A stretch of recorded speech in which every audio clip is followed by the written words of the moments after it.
I'm Natalie Porter, 33 years old.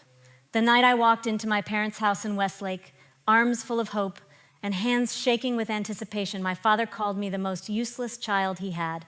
If you were in my shoes at 33, would you have stayed silent or spoken up? Let me know below. The evening started with the familiar golden glow of porch lights shining across our family's well-kept lawn. I parked my sedan at the curb, pressing the brake with a trembling foot. My bag felt heavier than ever, not because of its contents, but because of what I wanted to prove inside it. Tucked within were two things: the official letter naming me senior project manager at EventWorks, and a velvet ring box, the evidence of the first yes I'd given for myself, not for anyone else. I had spent days preparing a photo album for my parents, piecing together years of memories in the hope they'd finally see me. Westlake in spring was always a performance of sorts. The houses here seemed to glow even after dark, each manicured hedge and painted door whispering the story of someone's success. I'd rehearsed my lines, the news of my promotion, my engagement to Luke, and how proud I was of the life I'd built mostly alone. Inside, the air was thick with laughter from the dining room. I paused in the hallway, catching my breath as the voices of my siblings echoed off the walls. Ryan, my brother, was telling everyone about his newest tech startup's beta launch. His voice animated the words "falling fast," drawing smiles from our father Richard, who looked at him as if he'd just split the atom. My sister Brooke was halfway through a story about $1 million real estate, closing her tone, breezy, one manicured hand sweeping back her hair, while Mom Karen hung on every word. I entered with my practiced smile, holding the album in front of me, but only Walter's voice greeted me from the phone on the table, his gentle Texan drawl filling a rare lull. "There's our Natalie," he said, before being quickly overrun by the others. Dinner here always felt like an audition. I took my seat sandwiched between Ryan and an empty chair meant for Luke, who'd had to cover a shift at the high school.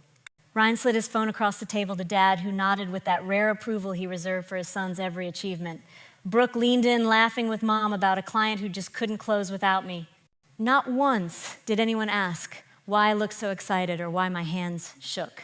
I tried to pass my mother the album, saying, "I made this for all of us, memories you can hold." She smiled politely, placing it beside her without opening it. "That's sweet, Natalie. We'll look at it later." For a while, I simply watched, reminding myself I was here to share my news, not compete.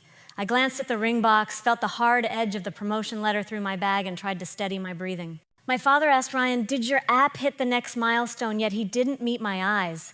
Brooke interrupted, "Dad, you wouldn't believe what my client did. Absolutely wild." I waited for a gap, a moment where I could step in, but there was none.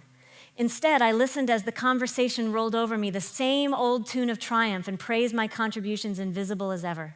The kitchen clock ticked, my pulse raced. I caught my grandfather's eye through the phone's video, call his face lined and kind. He gave me a look that said, "You're trying, kid. I see you." I nodded, holding back tears. Eventually, Mom turned to me. "Natalie, did you bring the salad?" As if that were my main role. I handed it over, hiding the disappointment behind a smile.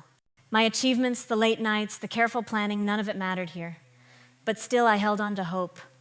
Maybe tonight, I thought, maybe everything would change. As dinner began, I pressed the promotion letter and ring box together in my lap, readying my words for the moment I'd finally get to share. The house was full of laughter, but the seat beside me had never felt colder. Westlake, Austin. 2001. I was tennis shadow in the corner of every family photo. Our house on Oakview Lane always seemed bigger when you were quiet. My brother Ryan, already a prodigy, was praised for building computers with Dad on the weekends. Their laughter carried through the house, echoing down the hall to where I sat piecing together puzzles on my own. Brooke, just a year older than me, was the princess. She twirled through the living room in recital costumes, basking in applause from Mom and every neighbor within earshot. When the school sent home my essay contest ribbon, first place blue silk, the kind that sparkled in the sun, I held it up to my parents.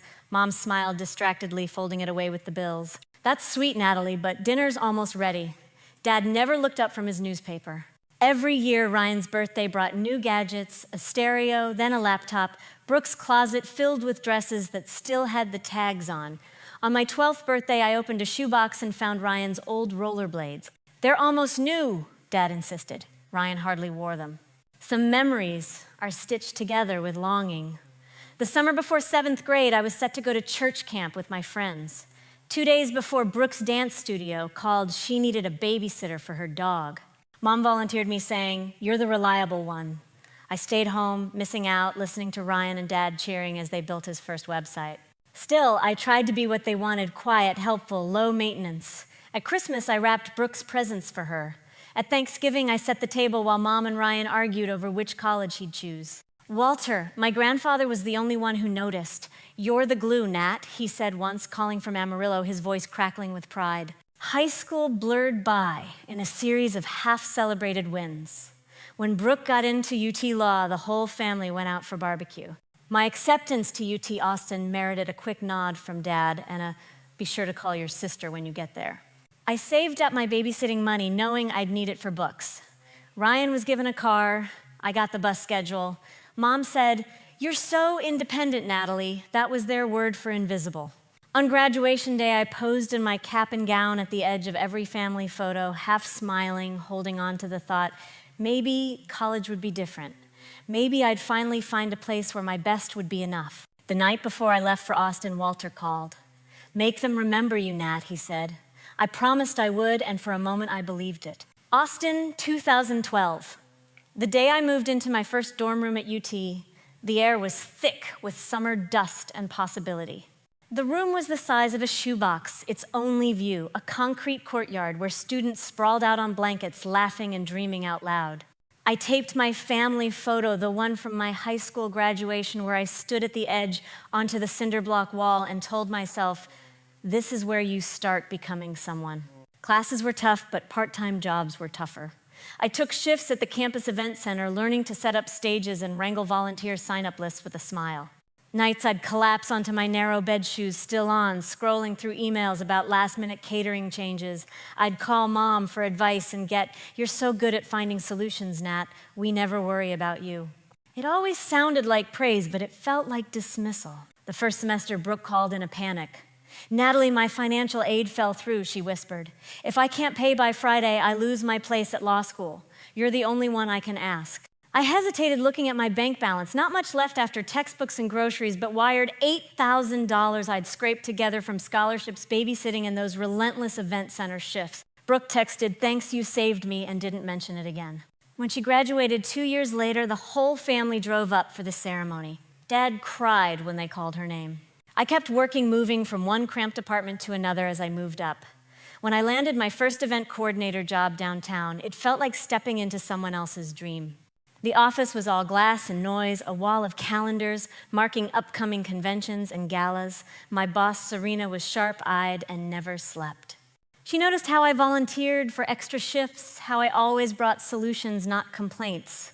Still at home, nothing changed. When Ryan got his job at a tech startup, the family threw a backyard barbecue. He's making real money now. Dad boasted, waving his burger in the air. Brooke's first big condo closing came with champagne in Mom's kitchen.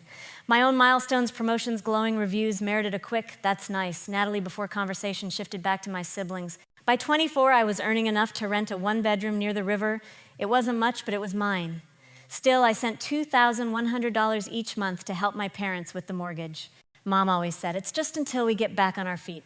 That day never seemed to come. Then Dad's health started to wobble. I got the call from Mom. "Your father needs heart surgery. Insurance won't cover it all. We're a little short." I wired $4,500 that afternoon, then took an extra event on the side to cover rent. Dad recovered, never thanked me, and the mortgage checks continued.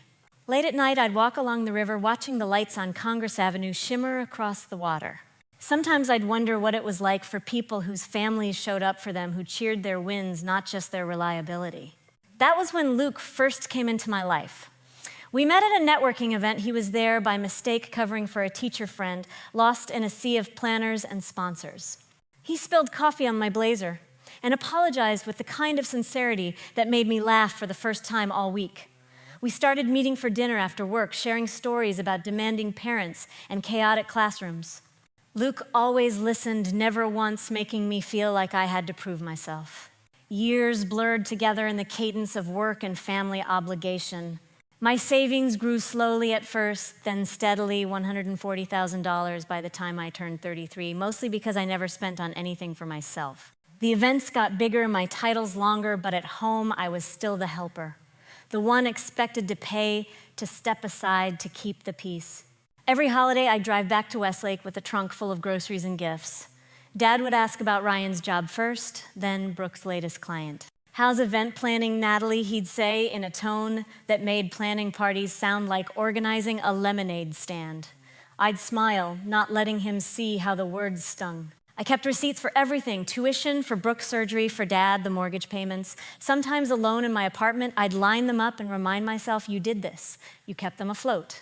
You mattered, even if they never said so. Luke was there when the hard days bled into nights. "You know, you're allowed to set boundaries, right?" he'd say, folding laundry beside me. I'd shrug, unsure how. "If you ever need to hear it, I'm proud of you." The day he proposed, it was just us and the city lights. He knelt beside the water, ring in hand, and said, "You don't have to do anything to earn this. Just be yourself." I cried, but not out of sadness, out of relief. When I was promoted to senior project manager, I told Mom first. Her voice was bright, almost distracted. "That's wonderful, honey. Did you hear Brooke landed another big client?" I laughed this time, because it was all so predictable. Sometimes I thought about confronting them, listing the numbers, the late nights, the quiet sacrifices, but instead I worked harder. I made a life they never saw, and for a long time, I pretended that was enough. Austin spring sunlight streamed through the window, turning dust motes into glitter. My apartment smelled faintly of coffee and fresh tulips, a small luxury I'd allowed myself for the first time this year. The city outside was noisy bright, but inside I felt a strange electric calm. Everything about this week felt charged with possibility. I'd started the day with a list. Finish client, event report, confirm catering for a downtown gala, pick up the print order for my family photo album. For weeks, I'd gathered old photographs, some bent at the corners, some faded from years on the fridge, and arranged them page by page. Childhood birthdays with me just outside the frame. Ryan in his Little League uniform, Brooke in sequins, Dad's smile always sharpest for their milestones. I pressed each photo into place, scribbling tiny notes in the margins. Your first science fair, law school orientation, Mom's apple pie Thanksgiving. There were pages where I had nothing but my own handwriting reminders of moments no one else seemed to notice. Luke came by in the afternoon, holding a bag of takeout. He leaned in the doorway, watching me smooth a sheet of protective paper over the album's last page. "You're making it perfect," he said, smiling. "It's beautiful, Nat. They'll love it." I nodded, not quite believing him, but wishing I could. "Do you think this is too much?" I asked, gesturing to the hand-lettered note on the last page for the family I always wanted to belong to. He didn't answer right away, just sat beside me, picking up one of the photos and turning it over in his hands. "You've always given more than you needed to," he said. Maybe it's time they saw that. We ate dinner on the couch, feet tangled, laughing over a disaster story from his classroom. The ring box sat on the coffee table, catching the sunlight. Sometimes I caught myself staring at it, half expecting it to vanish or for the moment to somehow slip away before I could share it. Luke squeezed my hand. "You don't have to prove anything," he said. "But if this matters to you, then say it, loudly." Later, I pulled up my bank app, checking the line-marked savings. 140,000, a number I still had trouble believing. It felt less like a reward and more like a shield built brick by brick from years of giving and going without. I scrolled through old payments, tuition for Brooke, mortgage checks to Mom, the hospital bill for Dad. Each one was another piece of proof, another reason I deserved to be seen. That night, Walter called, his voice a low rumble from across the state.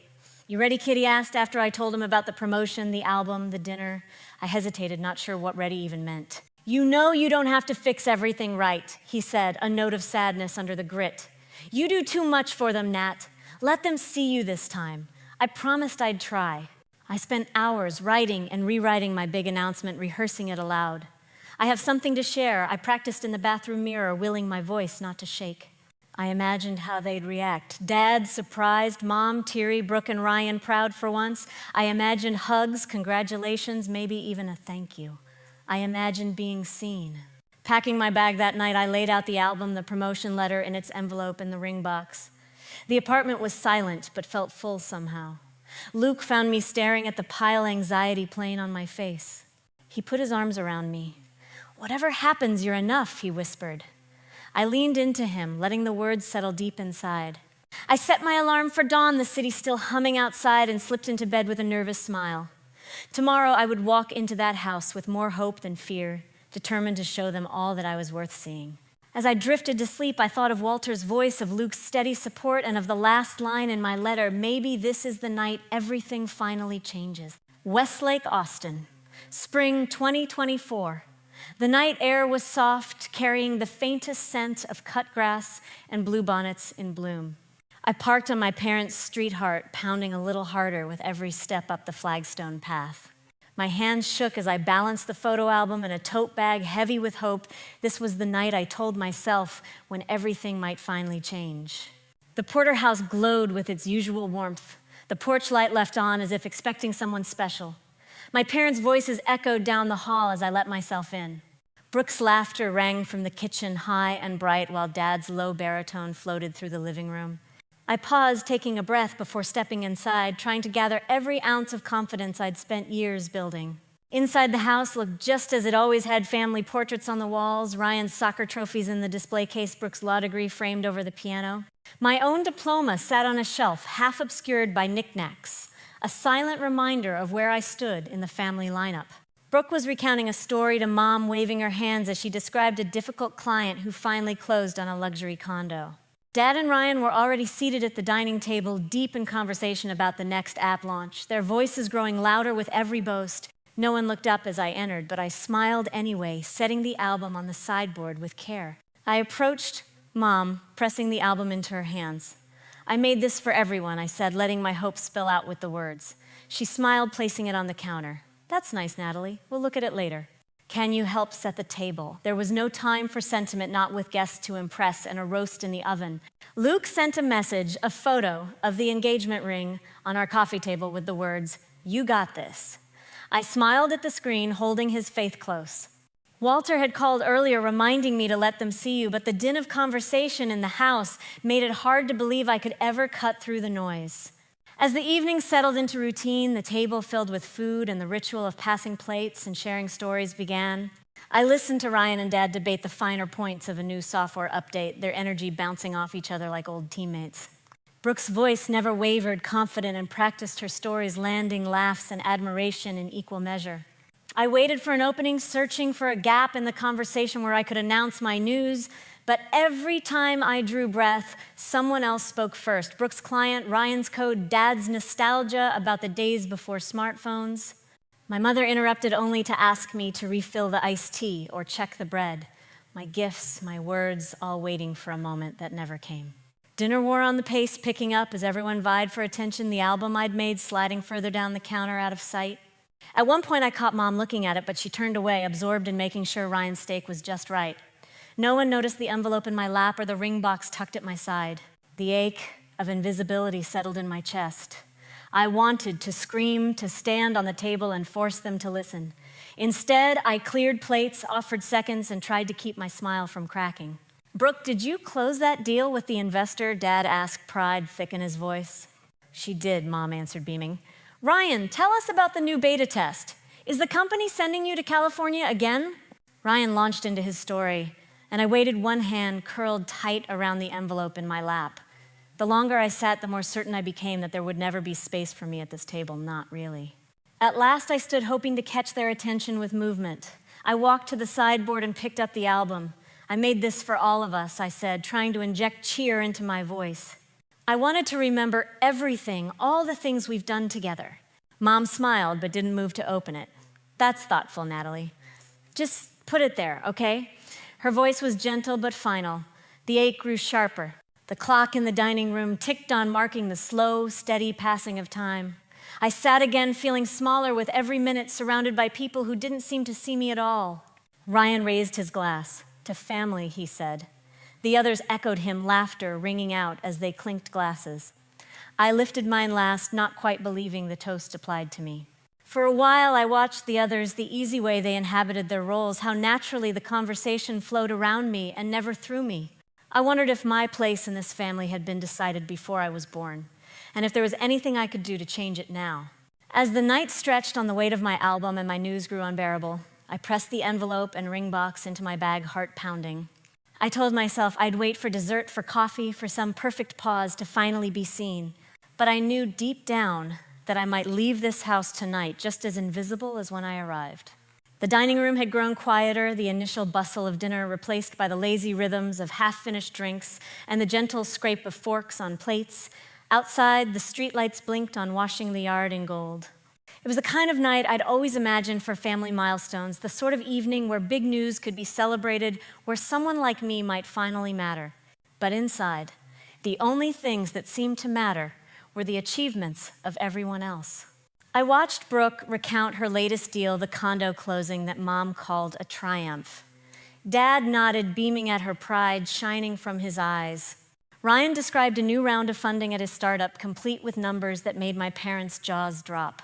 My own efforts, the album on the counter, the envelope in my lap, the ring box pressed tight in my hand went unnoticed. My chest felt tight words gathering in my throat, desperate for release. I reached for my glass, then set it down, fingers trembling. Finally, unable to wait any longer, I stood the chair, scraping loud against the floor. The conversation faltered, all eyes turning toward me. "I have something to share," I said, voice stronger than I expected. For a moment, there was silence, the kind that signals something important. I drew a breath, holding up the envelope. I was promoted at EventWorks, senior project manager. My words lingered in the air, waiting for a reaction. Brooke raised her eyebrows. "That's great, Natalie." But she didn't sound impressed. Ryan gave a distracted nod, glancing back at his phone. Mom smiled, polite but vague, before shifting in her chair. "That's nice, honey." I hesitated, pulse pounding, and I opened the ring box, letting the diamond catch the overhead light. Luke proposed. "We're engaged." A pause. Then Dad leaned back, folded his arms, and looked at me as if weighing something heavy. "Planning parties and getting engaged, that's your big news," he said, tone flat. "You're the most useless child in this house, Natalie." It was as if every sound in the room had been sucked out. My hands went cold. I searched the faces around me, waiting for anyone to object. Mom only looked down, fiddling with her napkin. Ryan cleared his throat, attention already wandering back to his phone. Brooke stifled a laugh. For a moment, I wanted to shout, to list every sacrifice: the tuition for Brooke, the checks for the mortgage, the hours at the hospital, the birthday parties I'd worked instead of celebrated. I wanted to throw the album across the table to make them look at every page and see me for once. But the words froze. I remembered Walter's voice. "You don't have to fix everything." Luke's gentle reminder, "You're enough, no matter what." Instead, I smiled, a small, deliberate gesture. I closed the ring box, tucked the promotion letter away, and rose from the table. "Thank you for dinner," I said, my voice steady. "I hope you enjoy the album." Brooke frowned. "Natalie, are you upset? It's not a big deal." I shook my head, gathering my things. "No, Brooke, it really isn't." I stepped into the hallway, slipping on my coat. Mom followed, reaching out but not quite touching me. "Natalie, don't be so sensitive. We're proud of you, you know." I looked at her, feeling a strange clarity settle over me. "You don't have to say it," I replied, not unkindly. "It wouldn't change anything." Outside, the night air felt cooler. I walked to my car, the album and ring box tucked under my arm, my heart lighter than it had been in years. I glanced back at the house, lights still glowing, laughter beginning to swell again behind closed doors. In that moment, I let go. I let go of old hopes, old patterns, the endless longing to belong where I was never truly seen. Driving home, the city lights shimmered in the distance. I turned up the radio, letting the music drown out the ache. Somewhere along the way, I realized that the version of myself I'd tried so hard to offer my family, always more, always giving, was the only part of me they were willing to recognize. But I didn't owe them that anymore. Not tonight, maybe not ever again. The sun broke through my apartment blinds, casting stripes of light across the hardwood floor. For the first time in years, I woke up feeling weightless. No more calculating what to say to make everyone happy, no more tiptoeing around old wounds. I made coffee, letting the rich smell fill the kitchen. My phone vibrated with notifications, missed calls from Mom, a string of texts from Brooke, even a rare message from Dad. None of them said sorry. Instead, there were questions and reminders, as if the night before had been nothing more than a blip on their radar. I read Brooke's message first. "Are you still helping with my student loans this month? Let me know. Then, Mom, call when you get a chance. We need to talk about the mortgage payment." Dad's was brief. "Don't ignore your family, Natalie." My hands steadied as I scrolled through. For once, the old panic didn't come. I opened my banking app, stared at the recurring transfer line, $2,100 due to my parents in 2 days. I clicked cancel, watching the confirmation message pop up, a small, silent declaration of independence. Brooke called. I let it ring twice before answering. "Nat, what's going on?" she asked, her voice pitched between annoyance and worry. I'm not your backup plan anymore, Brooke, I replied quietly. You'll have to handle your own bills from now on. A stunned silence then. Are you serious? We're family. I know, I said. That's why I helped. But it's not my job to keep bailing everyone out. She hung up without another word. Mom left a voicemail, her tone brisk. Natalie, I know you're upset, but this is not how we solve things in this family. Call me. I didn't call back. Instead, I met Luke for coffee at a small shop near the high school. He hugged me, squeezing tight. You did what you needed to do, he said. Sometimes the only way forward is through the door you close. Later at home, I answered Walter's call. His voice, warm and steady, settled me. Proud of you, kid, he said. Takes guts to draw a line. It doesn't feel heroic, I admitted.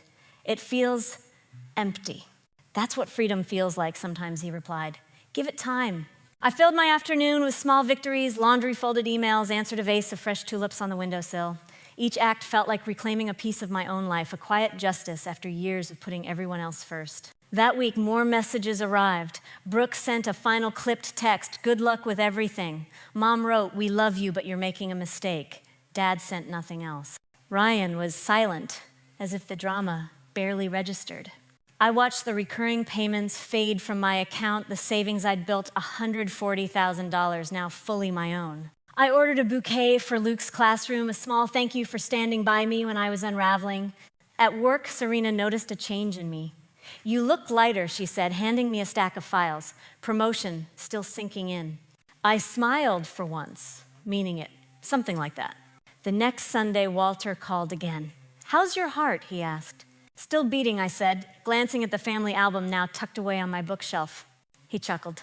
That's all you need, kid. The rest is just noise. That night, standing on my balcony as the lights of Austin twinkled, I breathed in deeply. The city felt full of new beginnings. I wasn't waiting for approval anymore. I wasn't counting the ways I'd failed to measure up. I watched as the old ways faded. The endless helping, the desperate hope for recognition, the longing to belong in a place that had always been just out of reach. My family would have to stand on their own now. And maybe one day they'd see what it really cost to always expect more from the quiet one. But whether they did or not, it was no longer my burden to carry. A soft rain swept through Austin, painting the city in blurred reflections. I woke to the steady patter on my apartment window and felt, for the first time in years, no trace of dread. The air was clear. My mind, too. In the week since the dinner, my days took on a new cadence, quieter, lighter, no longer orbiting the moods or needs of my family. I kept waiting for a crash for regret to swallow me whole, but it never came. Instead, there was space to breathe, to build something for myself. Work at EventWorks shifted into a new gear. Serena called me into her glass-walled office one Monday morning, her heels clicking on the polished floor. She handed me a plaque, etched with my name, and a crisp congratulation letter. You're making this agency better every day, she said. We're lucky to have you, Natalie. For a moment, I felt the warmth of recognition I'd chased for so long and realized it meant more coming from people who actually saw me. That Friday, the team surprised me with a sheet cake and flowers. Luke dropped by with a bouquet of sunflowers and a shy grin. Everyone here seems to love you, he teased, his arms slung around my shoulders as my colleagues clapped. They don't just love what you do, they love you. I believed him. Our life together became the center I'd always needed. On quiet evenings, we'd cook simple dinners in my small kitchen, Luke humming along to old rock songs while I set the table. Sometimes we'd plan our wedding sketching out guest lists and dreaming about a backyard ceremony, just us, and the people who had shown up, no obligation, no performance. Walter called every Sunday a new tradition that made the weeks feel steadier. We talk about anything but family drama, sometimes gardening, sometimes baseball, always ending with "you good, Nat, that's all that matters." The family album sat on my bookshelf, unopened since the night of the dinner. Occasionally, I'd glance at it, remembering the painstaking care I'd poured into every page. It no longer felt heavy. I didn't need their approval to justify my own history. A month passed. Brooke sent one last message, hope you're well. Mom left a voicemail about a neighbor's wedding. Dad didn't call. There was no apology, no request for help, no grand gesture. For once, I didn't need one. Luke and I spent Saturday mornings at the farmer's market making small talk with vendors, picking out wildflowers and bread. We ran into Serena one morning. She grinned, asking Luke if he'd figured out just how lucky he was yet. He squeezed my hand, smiling, every day. Sometimes late at night, I'd sit at my desk sorting through the stack of congratulation cards from work. The words were simple, heartfelt, and most importantly, real. I realized that the family I'd chosen friends, Luke colleagues, Walter, were the ones who saw me, celebrated me, wanted nothing but my happiness. The rain kept falling. On the windowsill, a single sunflower turned toward the gray sky, a little piece of light in all the wet and quiet. I sipped coffee, watching droplets chase each other down the glass. The old ache for my parents' approval was gone, replaced by a steady peace. For years, I'd thought belonging meant shrinking myself, waiting for someone else to hand me my worth. But here in this small Austin apartment with Luke coming from the kitchen and the city waking up outside, I knew I'd already found it. My worth was never up to them. It never had to be. I stood by the window feeling the world open before me, not as the invisible daughter, not as the helper or the backup plan, but as myself. For the first time, that was more than enough. Sometimes the hardest thing you'll ever do is choose yourself over the story you were handed. In the quiet of my apartment, with the rain tapping against the window and the city's lights twinkling far below, I finally understood that walking away wasn't about anger or revenge. It was about peace. I used to believe love had to be earned, that if I gave enough, helped enough, shrank enough, I might finally become visible in my own family. But life isn't built on silent bargains. It's made day by day in the choices to show up for yourself, to say enough, and to build your own place in the world. If my story sounds familiar, maybe it's time you asked yourself, whose approval are you still chasing? What might your life look like if you stopped waiting for it? Share your story below. I'd love to hear how you found your own version of freedom. Thank you for walking this journey with me.